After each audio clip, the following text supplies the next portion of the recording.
dawn in a European capital. A missile hits a block of flats. The blasts destroyed apartments across 3 floors. Firefighters rescued the injured. So far, miraculously, there are no reports of any deaths. We managed to escape. We were in the kitchen. We were lucky. It was a direct hit into the living room. My wife and elder child have their legs broken open.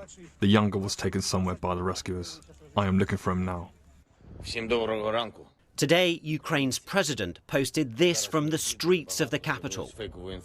There is a lot of fake information on the internet now, saying that I am calling for our army to lay down its arms and that an evacuation is underway.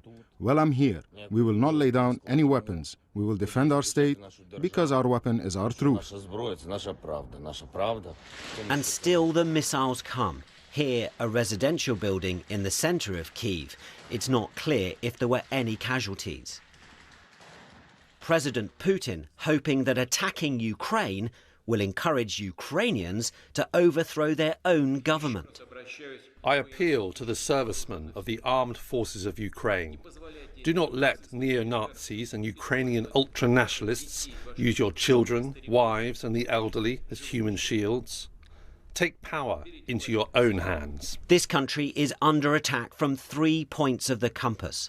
The Russians aren't advancing as fast as many thought they would, but the Ukrainian military remains outnumbered. In the central Ukrainian city of Dnipro, many have started to consider what until recently seemed unthinkable. I don't want to lose my country. I love it so much, you can't even imagine that. It is quite shocking for me, and right now I'm thinking about taking weapon to my hands, at least to defend my local districts. Others have not stayed to find out. Tens of thousands here crossing into Poland in the west, and on Ukraine's southern border into Romania too. Kyiv's civilians now direct targets in their own homes. Ukrainian forces are stalling the Russian advance. The fear must be that in an effort to break their resistance, President Putin may order a yet more brutal assault. Angus Crawford, BBC News.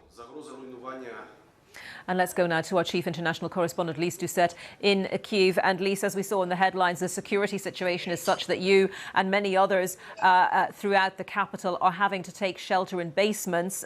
What's the latest you're hearing about the situation above ground? Yes, the air raid sirens are sounding at regular intervals now, with a stern warning that civilians, residents of the city should take shelter. It's not an idle warning. There are reports now of fighting on the edges of the city. The main highway running east-west was a war zone last night as Russian forces have tried to advance. There's been missile attacks in the early hours of the morning against the southwest of the city, rather. We've been reporting about this residential complex, this long tower block, which was hit despite President Putin's promise that civilians would not be targeted, just military infrastructure. But as always in these wars, it's not just about the troops in the trenches, it's about the lives being shattered of people. And just like we've had to take refuge in a basement, right across the city of some 2.8 million people, people are taking to the metro stations, taking to safe shelters, going underground in kindergarten, schools, and their own homes. We met so many families yesterday when we went out. Some were trying to leave the city. Some were sending their elderly relatives away to somewhere safer. Everyone trying to find somewhere to hide. But in the midst of this, too, there is defiance of so many Ukrainians signing up to fight. There's an office very close to this basement where people have been getting guns, signing up even at this hour to fight for their future, for their family's future, and indeed for the very existential future of their own country. And Lise, that was a tone struck also by President Zelensky, wasn't it, in his latest message a short while ago? He said we will overcome, and he seemed defiant, but he also seemed pragmatic, I guess, in that appeal for help, saying anyone who wants to come and fight to help us defend ourselves, we will arm you. And a recognition from him, I guess, in that statement of what a tough job they have on their hands to stave off the Russian forces. And these we call them asymmetric warfare, where one side seems hopelessly outnumbered, outgunned by the other. For Ukrainians, and we've heard it from President Zelensky, we heard it from Vitaly Klitschko, the mayor, who's a champion boxer in another life, basically this morning taking to the streets and saying, we are still here, we survived the night, and Russian forces are not in the center of the city. Just surviving is seen as a success. But of course, this is just the beginning of what could be a very long, drawn-out battle.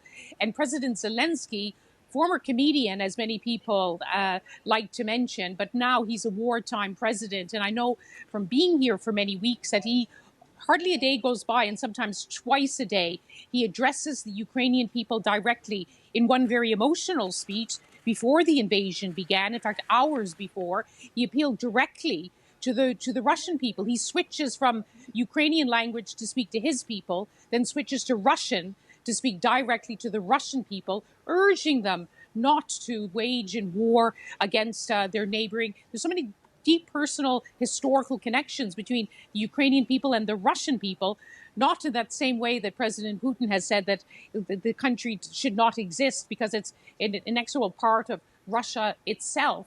But yes, he has used these messages calling on citizens to remain calm. That has been his mantra for many weeks now, and he's still saying that at the same time as his defense ministry is urging people to sign up, no combat experience necessary.